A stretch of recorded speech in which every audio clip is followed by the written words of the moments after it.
So what we got tonight, Bash? Whoops, you're on mute. Technical difficulties. Oh, bad. Just that's a ball. My clicking buttons. That is a ball for. If you watch Trevor Bauer's stuff, that's a walk. You get a free heater down the middle. So Mark on Twitter says, I had my best season last year, winning a couple of tournaments, and now I'm perceived as a favorite. I'm practicing harder than ever, but how do I not put too much pressure on myself? Hashtag need to know. Hashtag need to know. One of the biggest things that happens when people have success is they start expecting success to follow. And they expect it to follow because they hope it will follow, not because they know they'll follow. You probably had your best season because you just grinded with no expectations. And people say, well, shouldn't you expect to win? No, you should believe you can win. You expect nothing. Nothing. Okay? So the thing about it is if people are expecting more out of you, you're probably feeling that as well. If you're the favorite, people are gunning for you. It's harder at the top of the mountain. Remember Coach Saban and I talking about being on top of the mountain. And I gave the team the analogy is that climbing the mountain is most treacherous at the top because everybody's gunning for you. Everybody wants to stand where you're standing. So you have to be that much better every day, not by adding pressure, but by refining your processes and getting better in those moments. But the big mistake that people make when they're in the big moments and they're having to try to recreate success is they don't allow themselves to work into success. They instead expected that result to be there easier as if it was easy last year. It wasn't easy last year. It's always freaking hard. But the year before, you were probably better at working your way into that position by taking whatever came your way and making the most out of it. So don't be so hard on yourself. Work and learn how to be in the lead. Players have to learn how to be number one in the world. It's one thing to achieve it. It's another thing to stay there. And that's what's important. Nice Saban name drop there. Well, I have a couple rings from being there, so I can't complain. Oh. It's cool when you give them information and you hear it in a news conference. That's really cool. Mic dropped. Okay, this one is from Darren on YouTube. How do you mentally prepare to win an event back-to-back? What is the mental strategy for that? Well, it goes right back to what we're talking about, right? Is that when you had success, a lot of times what it took to get on top was, very accepting, fighting through, not expecting anything. So to me, if you're going to try to win an event back-to-back or win the next week, it's the reason players on tour struggle with that, is that they try to recreate that. Look, you can't how many of us have had a great meal, phenomenal meal, didn't even expect it, walked in, had this killer meal, and then you tell everybody about it, you go, and it's like, rah, rah. Okay? I call it the hangover effect. Remember when the movie The Hangover came out? Everybody was like, dude, it was the funniest movie ever. And people who went and saw it were like, it was good.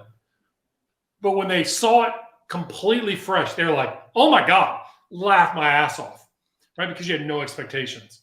So to me, what you have to look at is, hey, you're playing really well in whatever you're doing, okay? But you have to stay focused on the process that got you there. Bill Walsh, when he won his first Super Bowl with the San Francisco 49ers, a reporter said, man, it's got to be great. You got a lot of players that won a Super Bowl. He said, great. Now I've got a lot of players that have won a Super Bowl. Now they're going to want their own stuff. They're going to want their own attention. They're going to want their touches. They're in contract years. They're not sacrificing for what it takes like we did last year. So experience is great, but when we change the dynamic, that's where we get in trouble. So back-to-back tournaments, you got to work really hard, staying in the present. Scotty Scheffler said that this week. You come off the Players' victory. He was playing in the match play where he's had a final, a runner-up, a win, and he was in a big position again. He said, I just didn't even really focus at all on last year. It's a brand new year, new fields. And I thought he did a great job of that. He just got beat by a better player that day.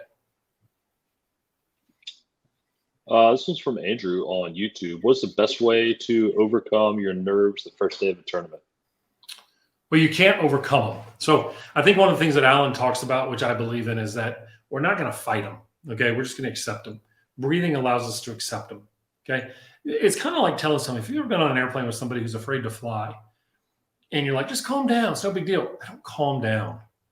Okay. You just need to say, hey, look, just ride with it a little bit. Or like, you can't fight the turbulence. Just sit back and it's like driving on potholes on a road. It's no big deal. Okay. So instead of calming down, what I like players to know is look, when you start a golf tournament in the first 3 holes, you probably don't have your feels. And in baseball, we used to call them what? What do we call that in the starting home team pitcher bash? What do we call that? It's the inevitable 2. Boom. See, Bash played for a coach that I played for. He's in our program. Like he's in our family tree. So starting home team pitchers give up the inevitable 2. Why, Bash? Why? Come on now. Why? Bullpen mound is different than the game mound. Still trying to get used to the umpire's zone. Got adrenaline. Adrenaline, yeah.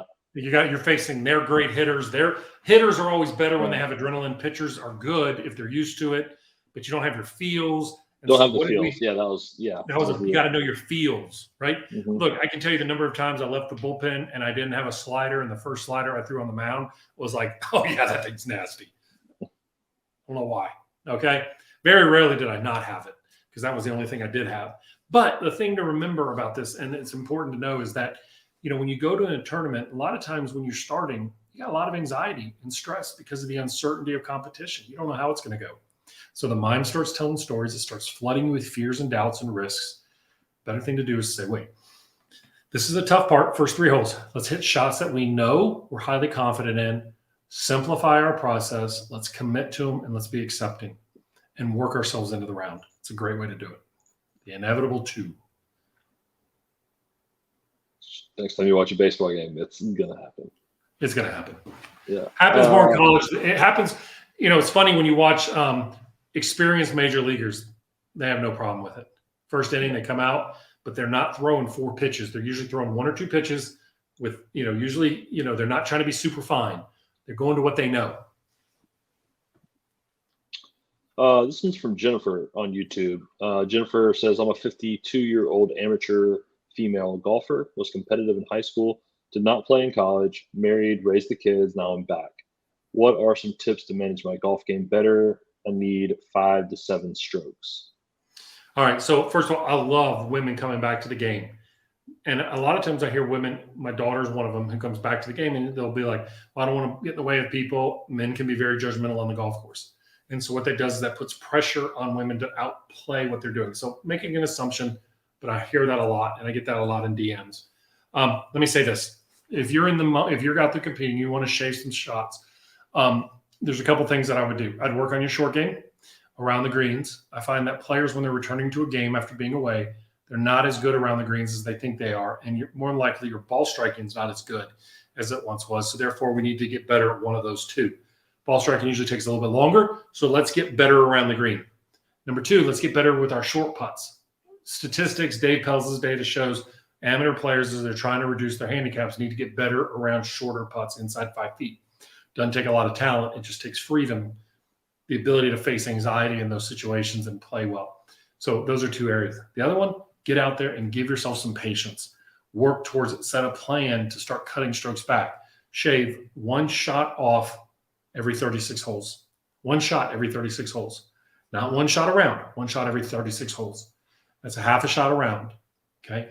Start there and watch what will happen is all of a sudden you start getting balls up and down. You start hitting more fairways. You start hitting better shots, getting distance there. You start getting more comfortable in your own game, and you start playing better, and you'll have more fun. Great questions, Jennifer. This is from Kobe on YouTube. I'm a high-level college golfer and play at a 2 handicap. When I start getting hot in the course, I sometimes spook myself and worry about score too much and struggle to close good rounds. How do I remedy that? All right. So here's a funny thing I always hear in golf. I get so obsessed with score. Name another sport that doesn't care about the score. Did you know what the score was at a game, Bash? Yes. Okay. Always. Big old scoreboard out there, right? In the face. What's that? Right in the face. Right in your face. Okay. What happens to golfers is they hold on. They're like, oh, my God, I can't do this. I can't. I mean, I may shoot my low score. The fact is they look at the scoreboard as a predictor of the future. Use the scoreboard when you think about it, okay, as a trigger to recenter back. George Mumford, who wrote The Mindful Athlete, one of the most brilliant mindful coaches out there in the NBA, talked about training prisoners in jails because they would get angry when the alarms would go off because they had to go back to their cell. And what he did is he trained them to not be reactionary to the sound, but instead to use the ringing of the alarm as a trigger to go back in and be mindful and breathe. So when you think about the score, reset and be like, right here is all that matters. I can't play the 18th hole before I played the 5th hole. Play the 5th hole right now. It's a simple way. The score happens. And I know you'll say, well, one time I didn't know what the score was. Okay, great. One time I got 10 nuggets instead of 8. It happens. But what I want you to do is instead focus on what you can do every day. And that's use that as a way to reconnect. Let's do 2 more questions. All right, this one's from Jose on YouTube. I'm a junior golfer, and I'm trying to relax more on the golf course. I want to prove to everyone that I'm better than them, but I get overwhelmed when I can't prove that I'm better than them. Prove. Listen, if you're out there playing golf to validate your ability, you will get beat every single time. You'll get beat. And golf, it's so funny, right? There's so much more vanity associated with it. And I get it. I know that's not what you're saying. But I hear players like, I know I need to prove to people I'm good enough to be out here. I need to prove to people that I'm good enough to be on tour. I need to prove to my sponsors, all those other things. What I want you to understand is that if you're trying to prove, you're not competing because you're holding on as tight as possible instead of being free and working through it. What I want you to do is compete. Stack the reps together. Stack the holes together and let people come up to their own opinions. Okay?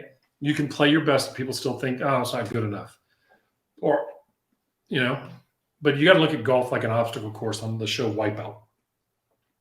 You're out there competing and running. You don't know where the trap doors are. So if you're trying to prove yourself, you're going to get caught up by the trap doors. But if you can look at it instead of, listen, it's going to be hard. It's going to be a challenge. And I think that I think that's the thing that I'm really good at is facing those challenges and dealing with it. Just like Burnsy this past week, getting 2 down. He had a game plan. Thankfully, his caddy knew how to bring that up in him. And that's why they won. Last one from Tim on YouTube. I play with a group that is excessively fast. When I'm up, I get anxious and find it hard to focus. I feel like taking an extra breath is holding up the group. Any tips to get around that? Well, 68 shots is always faster than 78 shots. So do what you got to do and don't be in a hurry to F up. Okay? If they like to play fast, that's great. But don't be afraid to take a slow down and work through it. They'll deal with it. I mean, as long as you're not excessively slow. But a lot of times it's like public speaking. You think you're speaking a lot faster than you actually are. And people say, oh, I took too long of a break there. Well, you took 2 seconds. Okay, slow down, be present where you are, work your process because you'll enjoy it more. Hey guys, question and answer is great. I want to try to answer every single one of them. Maybe on the next episode, we'll spend more time answering questions if you guys like this. We got to hear your feedback, y'all. When is that book on anxiety coming out? I got 2 people reading it right now who need to finish it. How about that? But I do think that we've got to answer more questions. So I need to hear from you. Social media, hit me up. YouTube, Instagram, Twitter. Let us know your comments of what you like about Mental Game Live. This show is for y'all. And I love doing it.